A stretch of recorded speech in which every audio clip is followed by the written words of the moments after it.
ونعوذ بالله من شرور أنفسنا ومن سيئات أعمالنا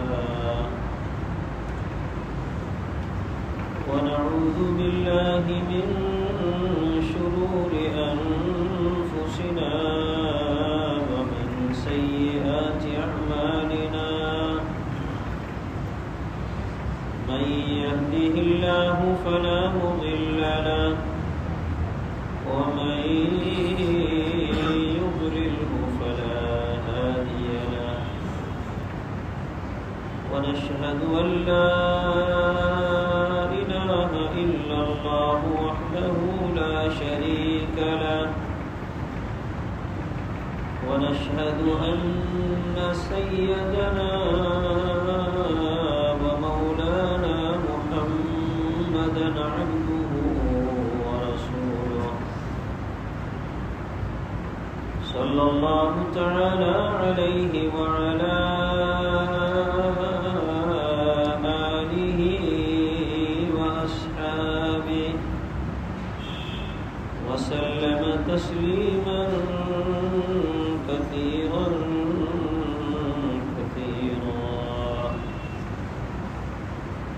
أما بعد فأعوذ بالله من الشيطان الرجيم بسم الله الرحمن الرحيم لا خير في كثير من نجواهم إلا من أمر بصدقة أو معروف أو إصلاح بين الناس وقال تعالى والصلح خير وقال تعالى فاتقوا الله وأصلحوا ذات بينكم وقال تعالى إنما المؤمنون إخوة فأصلحوا بين أخويكم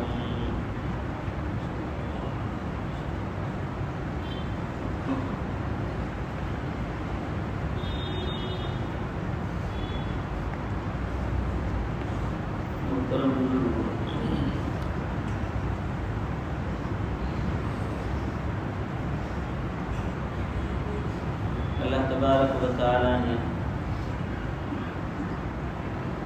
ہمیں اور آپ کو دنیا میں زندگی گزارنے کا جو طریقہ بتلایا ہے قرآن اور احادیث مبارکہ کی روشنی میں جس کو شریعت اسلامی کہا جاتا ہے وہ اتنا بہترین طریقہ ہے کہ اگر مسلمان ان طریقوں کو اپنا لے لے جیسا کہ اللہ تبارک و تعالیٰ فرماتے ہیں تو نہ صرف اس کو آخرت کی کامیابی میسر ہوگی بلکہ دنیا کی زندگی بھی بہترین زندگی اور یہاں کا معاشرہ بہترین معاشرہ بن جائے گا اور ہر محلہ ہر گاؤں ہر شہر ہر وطن بلکہ پوری دنیا ایک سکون کا احساس کرے گی اور دنیا بھی انسان کی جنت نما بن سکتی ہے۔ انہی میں سے ایک ہے انسانوں کے آپس کے تعلقات کو خوشگوار بنانا، اچھا رکھنا، اور ایک ہے آپس کے تعلقات خراب ہو جانا، ناخوشگوار ہونا، آپس کے تعلقات کا بگاڑ۔ اللہ تبارک و تعالی قرآن پاک میں متعدد جگہ پر اور نبی کریم صلی اللہ تعالی علیہ وسلم نے احادیث مبارکہ میں مسلمانوں کو اس کی بڑی تاکید فرمائی ہے کہ آپس کے تعلقات بگڑنے نہ پائیں، آپس کے تعلقات استوار رکھو، بہترین بنا کے رکھو۔ ہر ممکن کوشش کرنی چاہیے کہ آپس کے تعلقات کسی بھی اعتبار سے خراب نہ ہوں، بگڑنے نہ پائیں۔ ایک مسلمان کی یہ ذمہ داری ہے، اور ایک مسلمان کو ہر آن اس کا جائزہ لیتا رہنا چاہیے کہ کہیں آپس کے تعلقات کا بگاڑ کر کے میں اللہ کا گنہگار اور نافرمان تو نہیں بن رہا ہوں. اور آپس کے تعلقات استوار اور درست اس لیے کرنے چاہیے کہ اللہ تبارک و تعالیٰ کا حکم ہے، اللہ کا فرمان ہے.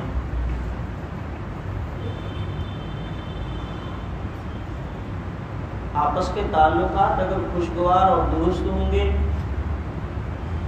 تو دنیا کی زندگی سکون والی زندگی، آرام والی زندگی. اور خدا نخواستہ اگر آپس کے تعلقات ناہموار ہوئے، بگاڑ پیدا ہوا، تو جہاں انسان آخرت کا نقصان کر بیٹھے گا، دنیا میں بھی بہت ساری انسان خیر سے محروم ہو جاتا ہے.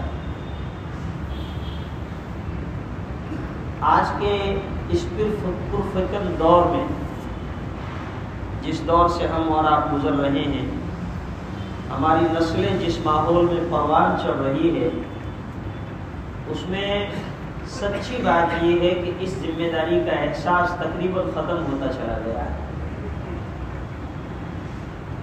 اور میں یہ بات کہتا ہوں کہ اگر آپس کے تعلقات درست بھی رکھے جاتے ہیں، اللہ ماشاءاللہ اللہ کے بندے ہیں جو اللہ کا حکم سمجھ کر کے آپس کے تعلقات کو درست رکھتے ہیں، ورنہ آپس کے تعلقات کا درستی کا جو معیار ہے وہ صرف دنیا کی حد تک رہ گیا.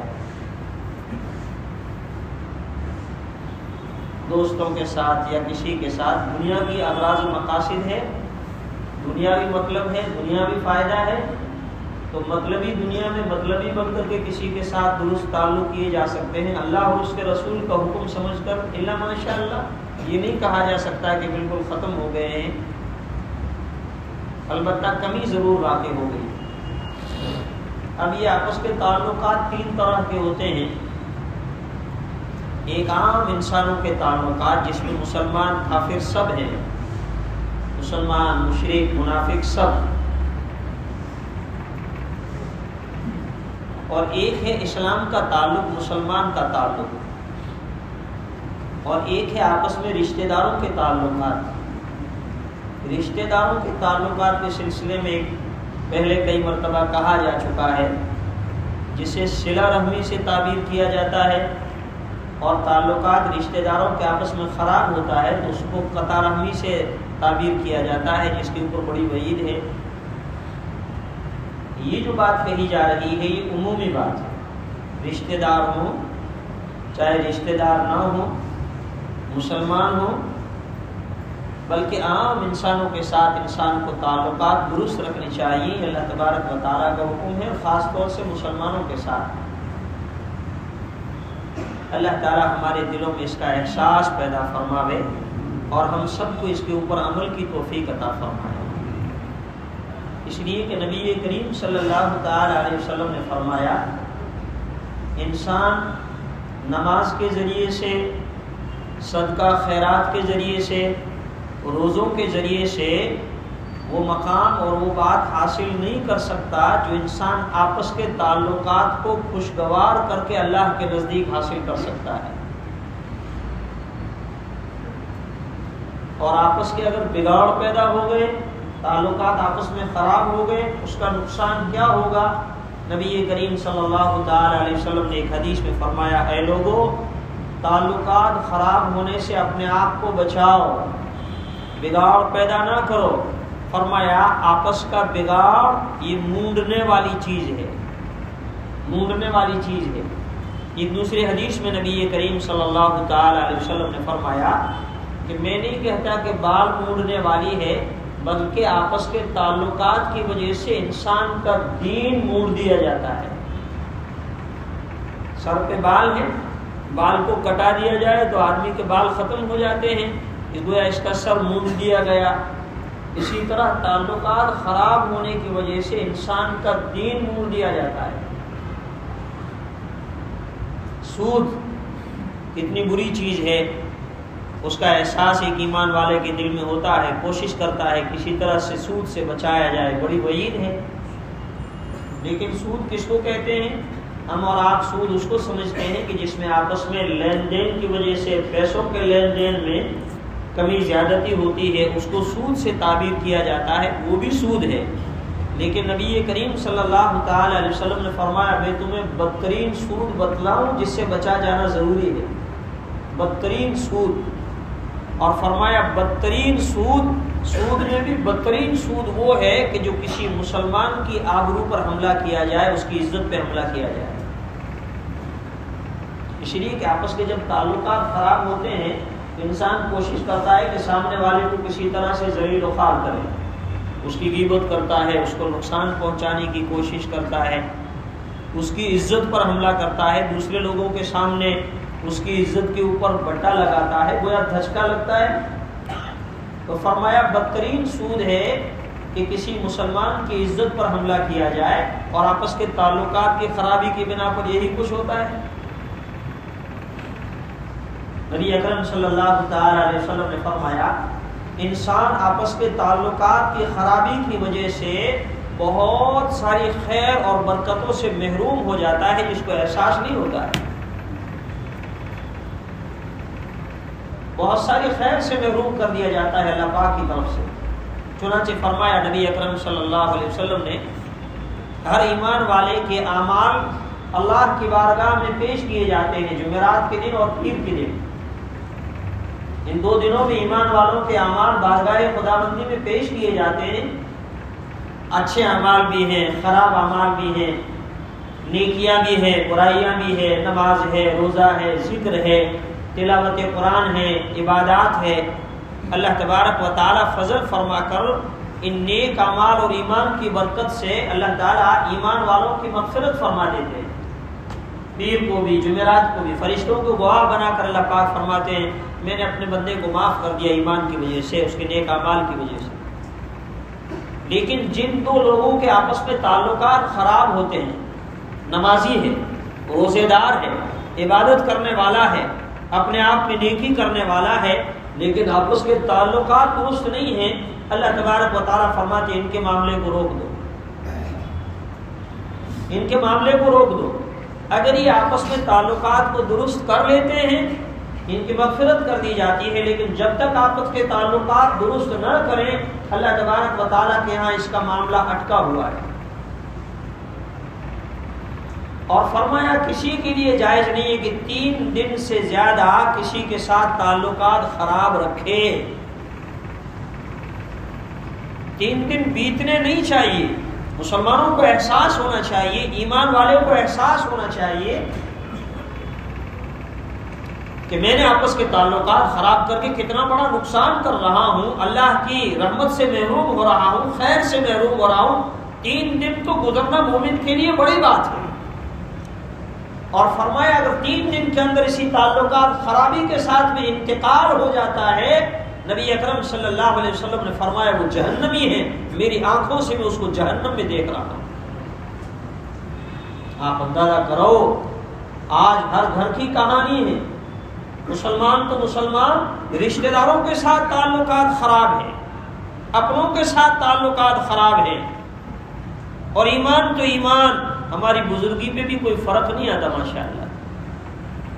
نہ نمازی دلوں میں احساس پیدا کر رہی ہے، نہ تلاوت قرآن دلوں میں احساس پیدا کر رہا ہے، نہ ایمان ہمیں آواز دے رہا ہے مومن کلمہ پڑھ کر اور تو اللہ کی ناراضگی مول لے رہا ہے، کتنا بڑا نقصان کر رہا ہے.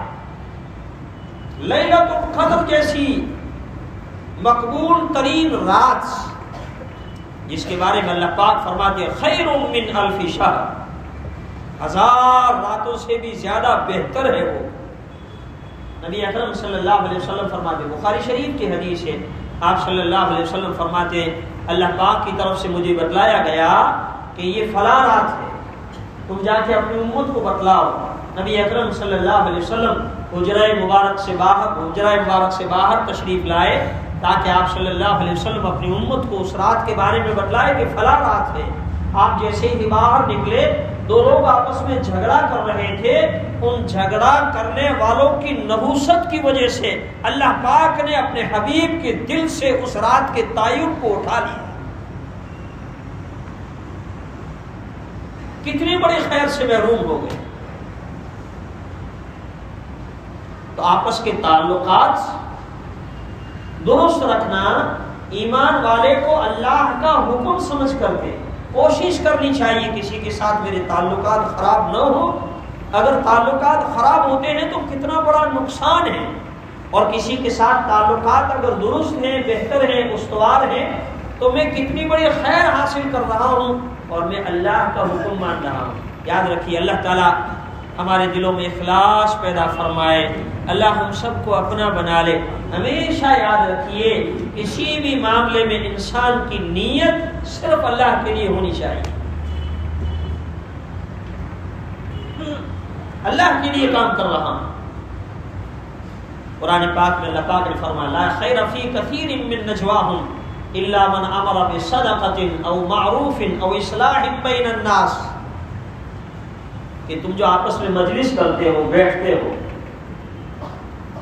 بیٹھ کر کے مجلس کرتے ہو، اس مجلس میں کوئی خیر نہیں ہے، بھلائی نہیں ہے. ہاں البتہ 3 چیزیں ایسی ہیں جو اس مجلس کے اندر خیر پیدا کر سکتی ہے.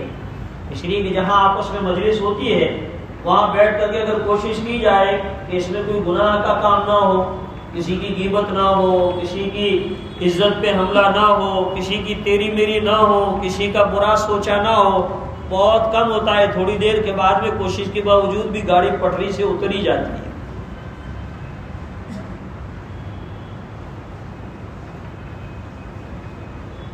لیکن البتہ اس میں اگر بچا جائے غیبت سے، برے کاموں سے، کسی آدمی کی عزت کے حملہ کرنے سے بچا جائے، تو بھی لغو اور بیکار بات، یعنی جس میں کوئی فائدہ نہ ہو، یہ عمر عزیز کے 5 منٹ 10 منٹ آدھا گھنٹہ یہ ہم نے ضائع کیے ہیں، اللہ تعالیٰ کے یہاں اس کا حساب دینا پڑے گا.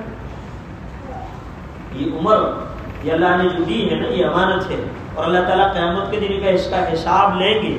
وہ حدیث پاک جس میں نبی اکرم صلی اللہ علیہ وسلم فرماتے ہیں کہ انسان اس وقت تک اللہ کے آگے سے ہٹ نہیں سکتا، اپنے قدم ہٹا نہیں سکتا جب تک کہ 5 چیزوں کا 5 سوالوں کے جواب نہ دے دے. ان میں سے ایک یہ بھی ہے، اللہ تعالیٰ سوال کریں گے میں نے تجھے عمر دی تھی، اس عمر کو کہاں کھپا کر آیا، نیکی میں، گناہوں میں، یا اللہ کو بیکار چیزوں میں. یہ عمر اللہ کی امانت ہے، ایک ایک منٹ، ایک ایک سیکنڈ. تو اگر لغو و بیکار چیزوں میں عمر ضائع ہوئی، 5 منٹ 10 منٹ آدھا گھنٹہ، اللہ معاف فرمائے، ہم نے تو کبھی اس کا احساس بھی نہیں کیا. اللہ ہمارے دلوں میں احساس پیدا فرمائے. اہل اللہ کی صحبت سے اس کا احساس پیدا ہوتا ہے کہ عمر عزیز کتنی قیمتی چیز ہے اور اللہ کی امانت ہے. اس کو سونا اور چاندی دے کر کے بھی خریدا نہیں جا سکتا، کائنات کا خزانہ لٹا کر کے عمر کا 1 سیکنڈ بھی حاصل نہیں کیا جا سکتا. الوقت اسمن من الذهب، سونے اور چاندی سے بھی زیادہ قیمتی وقت ہے جس کو ہم اور آپ ضائع کر رہے ہیں. تو اللہ پاک قرآن پاک میں فرمایا لا خیر فی کثیر من نجواہم، کہ آپس میں بیٹھ کر تم سرگوشیاں کر رہے ہو، باتیں کر رہے ہو، مجلس کر رہے ہو، خیر نہیں ہے. البتہ 3 چیزوں کی وجہ سے خیر ہو جاتی ہے.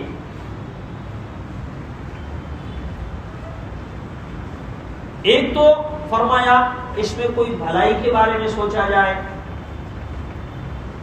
یا صدقہ خیرات کے بارے میں سوچا جائے، اور تیسری چیز فرمایا آپس کے تعلقات کے بہتر کرنے میں سوچا جائے. یہ بہتر ہے. انسان بیٹھے آپس میں، فلاں بھائیوں کے آپس میں ناچاکی ہے، ان میں دوریاں پیدا ہو گئی ہے، ہمیں چاہیے کہ ہم ان کے بارے میں اصلاح کروائیں، آپس میں ملاقات کروائیں. الاصلاح ذات البین، ان کے آپس میں تعلقات کو درست کروایا جائے. اللہ تبارک و تعالیٰ نے سورہ نساء میں فرمایا والصلح خیر، میاں بیوی کے تعلقات کے متعلق فرمایا والصلح خیر، آپس میں صلح کرنا بہتر ہے. ایک بات سمجھ میں، صلح کس کو کہتے ہیں؟ 2 حق والے آپس میں کسی بات میں حق کے مطالبے پر آپس میں ناچاکی ہو گئی. وہ کہتا ہے میرا حق ہے، وہ کہتا ہے میرا حق ہے، لڑائی اسی پر ہوتی ہے. شوہر کہتا ہے بیوی میرا حق ادا نہیں کرتی، بیوی کہتی ہے شوہر میرا حق ادا نہیں کرتا. باپ کہتا ہے بیٹا میرا حق ادا نہیں کرتا، بیٹا کہتا ہے باپ میرا حق ادا نہیں کرتا. پڑوسی کہتا ہے پڑوسی میرے حق کے تئیں غفلت برت رہا ہے. چھوٹا بڑے سے شکایت کر رہا ہے، بڑا چھوٹے سے شکایت کر رہا ہے، میرا حق ادا نہیں کرتا. آپ دیکھیے اسلامی مزاج کیا ہے، اسلامی تعلیمات کیا ہے.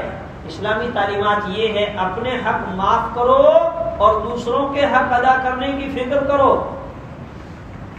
باپ اس بات کی کوشش کرے کہ میری اولاد کا کوئی حق ادا ہونے سے کمی نہ رہ گئی کہ قیامت کے دن میرے سے سوال کر لے میری اولاد کہ اللہ کس کے یہاں تو نے مجھے پیدا کیا کہ جس نے میرے حق نہیں دیے مجھے ضائع کیا. اولاد اس معنی پر فکر میں لگی رہے حیران کہ میرے والدین کا کوئی حق میرے سے ضائع نہ ہو، قیامت کے دن اللہ کے حضور شرمندگی اٹھانی پڑے گی. شوہر اس کوشش میں لگا رہے کہ میری بیوی کا کوئی حق ضائع نہ ہو جو میرے ذمے ہے، اور بیوی اس کوشش میں لگی رہے کہ میرے شوہر کا کوئی حق ضائع نہ ہو جو اللہ نے میرے اوپر واجب قرار دیا ہے. تو کوئی جھگڑا ہوگا؟ بولو بھائی. ہر ایک اپنے حق ادا کرنے کی کوشش میں لگا ہوا ہے. شوہر بیوی سے معافی مانگ رہا ہے، بیوی شوہر سے معافی مانگ رہی ہے، باپ بیٹے سے معافی مانگ رہا ہے، بیٹا باپ سے معافی مانگ رہا ہے. کیسا خوشگوار معاشرہ. اسلامی تعلیمات یہ ہے. نفس اور شیطان کہتا ہے اپنا مانگ اپنا مانگ. اب صلح کس کو کہتے ہیں؟ جو میں بات کہنا جا رہا ہوں، اللہ پاک نے میاں بیوی کے حقوق کے تئیں ایک دوسرے کی ذمہ داری کا احساس دلا کر پھر فرمایا وَالصُّلْحُ خَيْرٌ، صلح بہتر ہے. اب صلح کس کو کہتے ہیں؟ یاد رکھیے صلح کہتے ہیں اپنے حق کو چھوڑ کر سامنے والے کے حق کو تسلیم کرنا. یہ جو ہمارے دلوں ہمارے ذہن میں بیٹھا ہوا ہے، ہمارے دلوں میں بیٹھا ہوا ہے، ہم کہیں جاتے ہیں صلح کروا دیجئے ہماری، یا ہم صلح کرنے کے لیے جاتے ہیں وہاں کہتے ہیں میرا حق دلا دو صلح کروا دو. صلح کائے کی ہے؟ اس کو معلوم ہے کہ میں حق پر ہوں. ویسے تو ناحق بھی اپنے آپ کو حق پر ہی سمجھتا ہے، ناحق بھی اپنے آپ کو حق پر بھی سمجھتا ہے، معلوم ہے کہ میں ناحق ہوں، لیکن پھر بھی مقدمہ ٹھوکے گا، لوگوں کے یہاں جا کر کے قسمیں کھائے گا، غلط تعبیر کرے گا کہ کسی طرح سے اس کا بھی میرے کو مل جائے. لیکن 100% قرآن اور حدیث کے متعلق معلوم ہے کہ میں حق پر ہوں.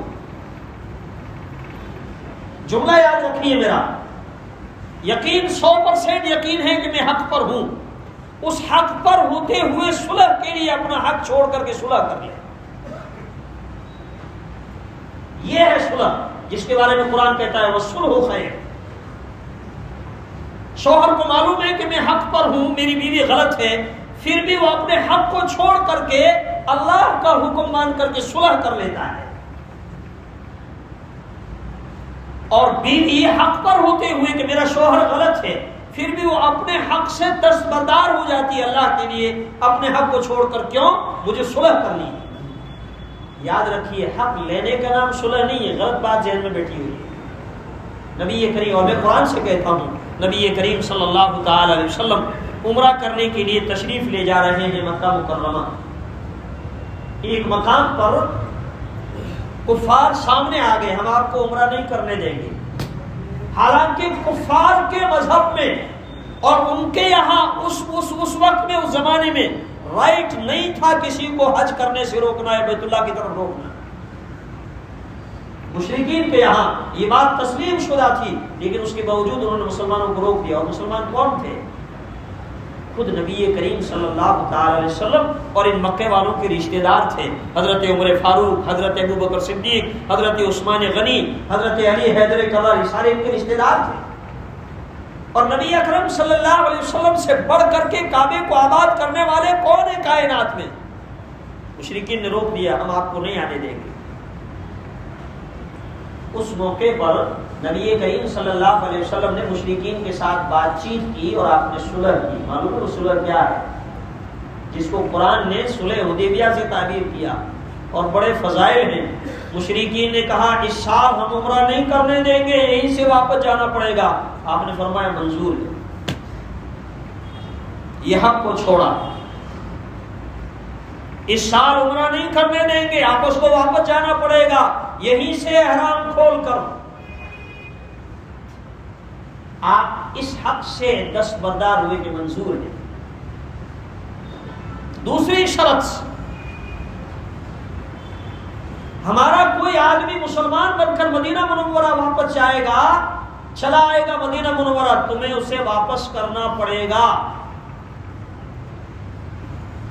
اور تمہارا کوئی آدمی مکہ مکرمہ آ جائے گا نعوذ باللہ اسلام چھوڑ کر، تو ہم اس کو واپس نہیں کریں گے۔ آپ نے فرمایا منظور ہے۔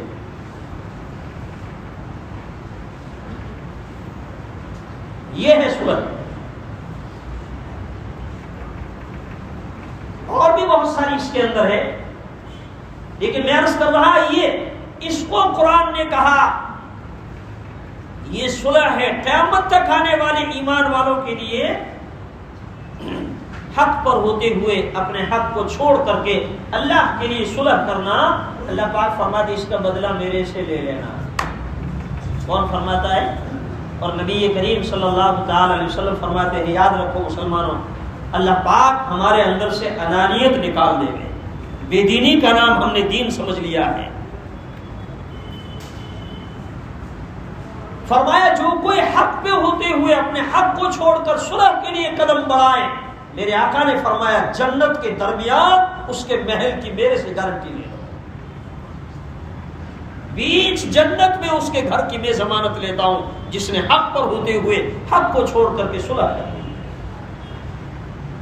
قرآن پاک میں اللہ پاک نے سورہ نساء میں فرمایا وصلح خیر، کہ میاں بیوی کے آپس میں تعلقات اگر خراب ہیں اور صلح کر لے، دونوں اپنے حق سے دستبردار ہو کر صلح کوئی اپنا لے اللہ کے لیے، اللہ پاک فرماتے ہیں وصلح خیر، صلح بہتر ہے۔ اور آگے فرمایا فاتقوا اللہ واصلحوا ذات بینکم۔ سورہ انفال میں بدر کے موقع پر جنگ بدر ہوئی تو نبی کریم صلی اللہ تعالی علیہ وسلم نے نوجوانوں کو ترغیب دی آگے بڑھو، مشرکین کو قتل کرو، یہ جو حق کے روڑے بنے ہوئے ہیں انہیں حق سے ہٹ، انہیں راستے سے صاف کرو۔ اور آپ نے انعام کا اعلان فرمایا، جو کوئی آگے بڑھ کے جس کو قتل کرے گا اس کا سامان اسی کو مل جائے گا۔ چنانچہ صحابہ کرام رضوان اللہ تعالی علیہ اجمعین تو پہلے ہی جانشاری میں گھلے ملے تھے، اس اعلان کے بعد اور آگے بڑھے، مشرکین کا پیچھا کیا، قتل کیا، 70 مارے گئے، 70 قید ہو گئے۔ جب جنگ ختم ہوئی یہ نوجوان آئے اور نبی اکرم صلی اللہ علیہ وسلم سے اپنا انعام کا مطالبہ کیا، رسول اللہ آپ نے فرمایا تھا انعام دیجیے۔ تو یہاں جو بوڑھے مسلمان تھے، کمزور مسلمان تھے، جو میدان میں ڈٹے ہوئے تھے، جو ان کا پیچھا نہیں کیا تھا مشرکین کا، انہوں نے کہا اللہ کے رسول مرکز کو تو ہم نے سنبھال رکھا تھا، اگر ہم مرکز کو چھوڑ دیتے تو تھوڑے آگے بڑھ سکتے تھے، مرکز تو ہمارے ہاتھ میں تھا اور مرکز پر ہم ڈٹے ہوئے تھے، اسی وجہ سے تو بے فکر ہو کر آگے لڑ رہے تھے، ہم اگر مرکز کو چھوڑ دیتے تو تھوڑے آگے چل سکتے تھے، ہمارا بھی حصہ ہے۔ وہ اپنے حق کا مطالبہ کر رہے ہیں، یہ اپنے حق کا مطالبہ کر رہے ہیں۔ دیکھو صحابہ میں اور ہم میں یہی فرق ہے، بتقاضائے بشریت ان کے بھی دلوں میں تقاضے پیدا ہوتے تھے، لیکن اللہ اور اس کے رسول کا حکم ہوتے ہی ساری چیزیں پسے پش ڈال کر اس کو اپنا لیتے تھے، اور ہم اور آپ اللہ اور اس کے رسول کا حکم آنے کے باوجود بھی ٹس سے مس نہیں ہوتے، یہ فرق ہے۔ چنانچہ اللہ پاک نے قرآن پاک میں بیان فرمایا فاتقوا اللہ واصلحوا ذات بینکم، کہ دیکھو اللہ سے ڈرو، آپس کے تعلقات خراب مت کرو، آپس کے تعلقات خراب کرنے میں اللہ سے ڈرو۔ یہ مال جس کا تم مطالبہ کر رہے ہو کتنے دن کا ہے؟ مال اگر کسی کو مل گیا اور تعلقات خراب مال کی وجہ سے تو ہوتے ہیں، یہ چادر چلی جائے تو پھر کوئی مسئلہ ہی نہیں ہے۔ اس لیے اگر کسی کا انتقال ہوتا ہے مالدار کا تو اس کے وارثین اس کے مال کے اوپر لڑتے ہیں، وہ کہتا ہے میرا اتنا حصہ، وہ کہتا ہے میرا اتنا حصہ۔ چنانچہ بہت سی مرتبہ بھائی بہنوں میں اسی بات پر لفڑا ہوتا ہے، بہن کہتی ہے میرا اتنا حصہ ہے، بھائی کہتے نہیں اتنا حصہ ہے، مقدمہ لے کر کے آتے ہیں۔ اور کبھی کبھی تو بیچاری سسرال میں اس بہن کو اس معنی کا مظلوم بنا لیتے اپنے بھائیوں سے حصہ لے ورنہ تیرا یہاں کوئی ٹھکانا نہیں ہے۔ شوہر نامدار اور اس کے گھر والے آپس کے تعلقات خراب ہوں تو ہوں، مجھے مال ملنا چاہیے۔ سال ہا سال بیت جاتے ہیں، بہن اپنے بھائی سے بات کرنے کے لیے ترس جاتی ہے اور بھائی اپنی بہن کا راستہ تکتے رہ جاتا ہے، ظالم لوگ دیواریں کھڑی کر دیتے ہیں نفرت کی، وہ ادھر محروم ہے خیر سے، وہ ادھر خیر سے محروم ہے، اور مال کتنے دن کا ہے، آتے بھی دیکھا ہے جاتے بھی دیکھا ہے، ہم نے اپنی آنکھوں سے کتنے ایسے مرحلے دیکھے ہیں کہ مال کے نشے میں آنکھیں نہیں کھلتی تھی، ان کی نسلیں گلیوں میں بھیک مانگ رہی تھی، ان کے کٹوروں میں کوئی بھیک ڈالنے والا نہیں تھا، تو یا تو زندگی میں معاملہ صاف ہو جاتا ہے یا تو مال کو چھوڑ کر کے خود قبر میں چلا جاتا ہے اور مال یہی رہتا ہے، یا تو مال اس کو چھوڑ دیتا ہے، یہ مال کو چھوڑ دیتا ہے، دو باتیں طے ہیں، تو اس کی وجہ سے اتنے بڑا خیر سے محروم ہو گیا۔ تو اللہ تبارک و تعالیٰ فرماتے فاتقوا اللہ واصلحوا ذات بینکم، کہ دیکھو اللہ سے ڈرتے رہو، آپس کی تعلقات کو خراب کر کے اپنے آپ کو خیر سے محروم نہیں کرنا، ہر آن کوشش کرنی چاہیے کہ کسی طرح سے ہمارے تعلقات خراب نہ ہونے پائے، اگر تعلقات خراب ہو گئے تو ہم کتنی بڑی خیر سے محروم ہو جائیں گے۔